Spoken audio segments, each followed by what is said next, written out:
Eh bien, nous avons en ligne actuellement Franck Gard, qui est un auteur qui a écrit chez Amfortas, qui a commencé une saga, j'allais dire, qui s'appelle Les Aigles de l'Empire, le premier tome s'appelant Car l'honneur m'oblige. Car l'honneur m'oblige. Donc c'est un livre qui se passe pendant la période un petit peu sanglante de la Révolution. Quand je dis un petit peu, c'est un euphémisme. Et de l'Empire, c'est ça ?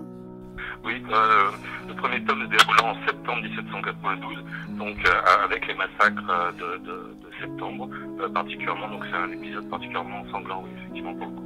Et c'est presque un travail de reportage que vous avez fait, parce qu'on est au milieu des révolutionnaires.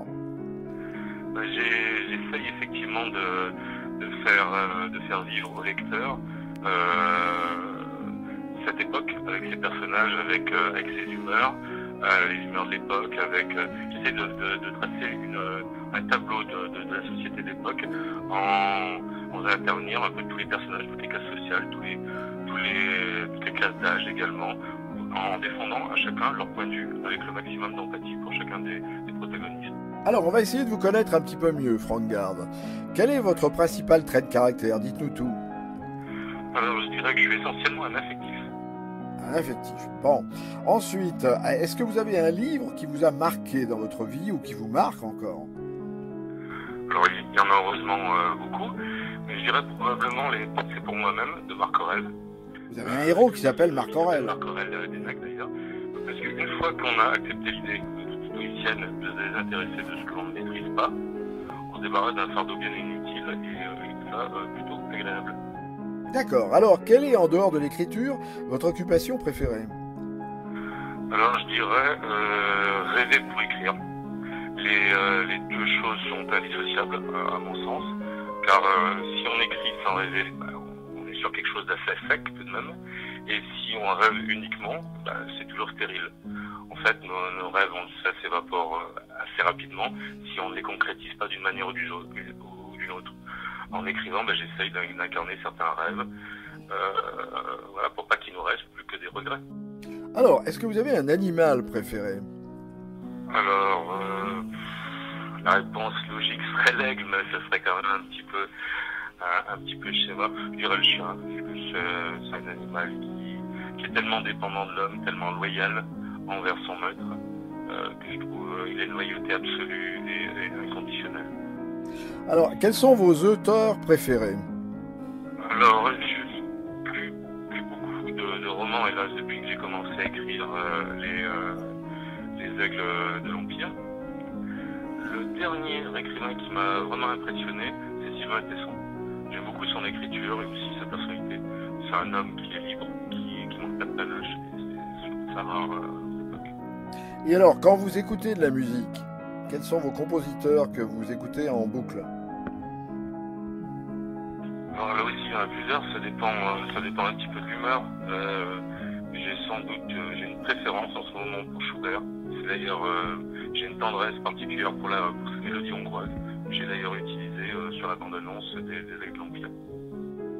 Et alors, est-ce que vous avez des peintres que vous chérissez ? Alors, sans hésitation, le Caravage. Il peint toujours l'instant crucial, et sans jamais l'idéaliser. On sent la chair, on sent l'incarnation des personnages. Est-ce qu'il y a un héros dans l'histoire ou un personnage existant que vous auriez aimé ou que vous aimeriez rencontrer ?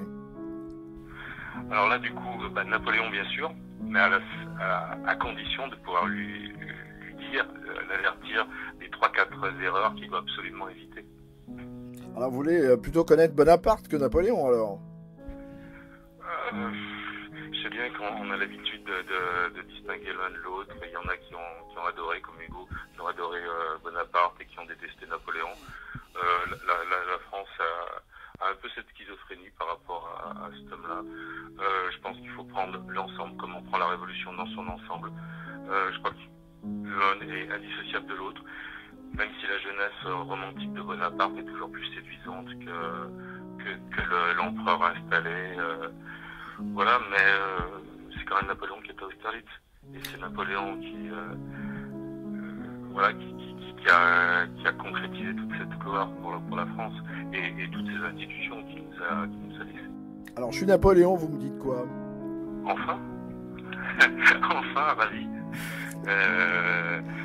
Mais comme je vous l'ai dit, j'aimerais juste, quand on lit l'histoire et quand on est passionné de cette période-là et de cet homme-là, on a envie que ça se passe bien pour lui, puisque lui, ce qui nous lègue, c'est nous qui en héritons. Donc du coup, j'aimerais lui dire deux, trois choses, de ne pas aller s'embourber en Espagne, de ne pas aller s'embourber en Russie, d'éviter de nommer effectivement Joseph en Espagne, d'éviter pourquoi pas le fusil à Luganga, deux, trois petites erreurs comme ça, qui ne seraient pas plus mal pour la suite de la France, enfin des destin de la France, d'éviter. Alors, est-ce que vous avez une devise, peut-être napoléonienne, qui a guidé toute votre vie ou qui vous guide encore? Alors, c'est pas vraiment une devise, je dirais plutôt un credo. Croire en soi, c'est croire en quelque chose de plus parfait que soi. Il me semble que ce sont nos idéaux qui nous élèvent et qui nous guident. Et alors, dernière question, pourquoi vous avez écrit ce livre? Qu'est-ce qui vous a vraiment motivé à écrire ce livre? Alors, on revient un petit peu sur le besoin de rêver. Écrire permet de rêver, même s'il faut rêver pour écrire. Ensuite, il y a quelque chose qui me fascine tout particulièrement, c'est qu'avec un simple stylo, avec une feuille de papier, ou un ordinateur si on veut aujourd'hui, on peut créer des hommes et des femmes, les faire vivre, les faire rire, les faire souffrir, les tuer parfois. Je trouve que ça a un pouvoir complètement fascinant. Pour faire simple, c'est se faire des murges à moindre frais. Oui, mais vous avez choisi une période qui est un petit peu difficile. Alors, pour cette période, tout simplement, ça rejoint ma passion pour cette période de l'histoire qui est, à mon avis, la plus belle de l'histoire de France et une des plus belles de l'histoire du monde, des civilisations. Et j'ai commencé sous la Révolution parce que mes personnages doivent être en paix. Les protagonistes ont 17 ans, 1792. Mon propos, c'est d'évoquer toute l'épopée impériale. Donc ça commence à la Révolution et ça se finit comme on sait en 1815, voire au-delà, parce que l'histoire des demi-soldes est quand même est tragique et manque pas de beauté, de panache dans certains cas. Donc voilà, je voudrais rendre un peu justice à cette période qui, aujourd'hui, à mon avis, est plutôt maltraitée par notre pays, par notre système éducatif. Cette période n'est guère enseignée aujourd'hui en France. C'est dommage. Voilà, je voudrais rendre honneur à tous ces anonymes, à ces obscurs glorieux qui ont fait la gloire de l'Empire. Mon propos, c'est pas d'écrire tant sur les personnages célèbres de l'époque, qu'on va croiser bien évidemment, mais c'est plutôt de mettre en scène des anonymes qui ont fait l'essentiel du boulot, si je veux dire. Donc Marc Aurèle va connaître une deuxième vie, là.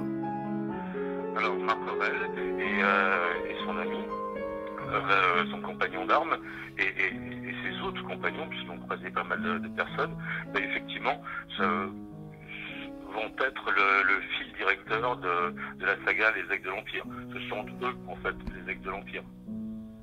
Eh bien, merci beaucoup, Franck Garde. Je crois qu'on en sait plus sur vous. Alors, on attend les prochaines pages, alors. À bientôt. J'y travaille. Je vous remercie. Merci beaucoup. Au revoir.